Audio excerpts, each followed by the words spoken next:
Mike Pompeo joins me now. Mr. Secretary, before we get into that, I would like your comment on the Pentagon's. We have our Secretary of Defense, who could only muster a two-line statement about what happened to our troops over the weekend.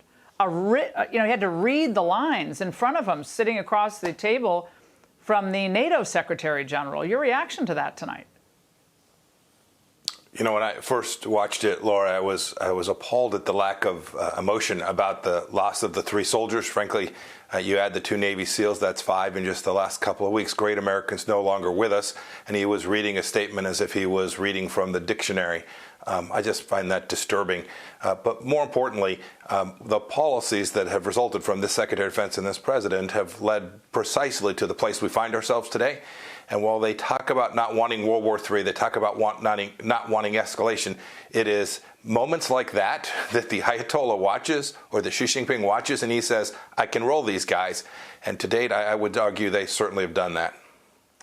Your reaction now to what we're learning about this UN agency and the Hamas attacks connection.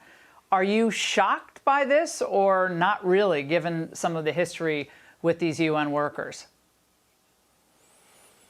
Laura, among the least surprising breaking news moments of the last 3 years.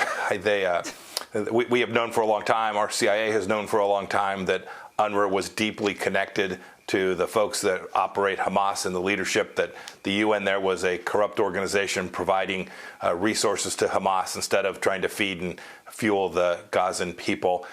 We saw this in the Trump administration. The Biden administration reversed our policy. We stopped funding these guys, and the Biden administration restored it, and you can precisely see the result. These are not inevitabilities, as the Biden administration would suggest to you. What happened on October 7th, what happened to our soldiers in Jordan this past week, these are not inevitable things. When America fails to do the basic idea, fails to execute the basic idea of building a strong military, drawing red lines, and then defending them, this is exactly what happens, Laura. Oh, it's a heartbreak. We lose those SEALs.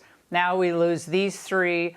There are apparently some horrific injuries of our troops who were sleeping when this attack took place. We all remember what happened in 1983 in Lebanon with 242 Marines, I believe, who died in that attack. But Secretary Pompeo, we expect more from a Secretary of Defense after a weekend like this. I mean, it's a heartbreak.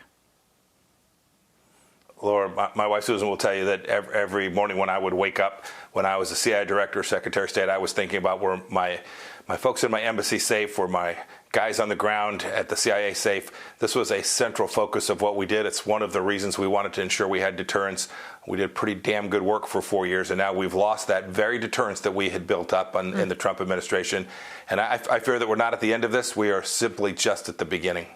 Secretary Pompeo, thank you so much. Great to see you, as always. Hey, Sean Hannity here. Hey, click here to subscribe to Fox News YouTube page and catch our hottest interviews and most compelling analysis. You will not get it anywhere else.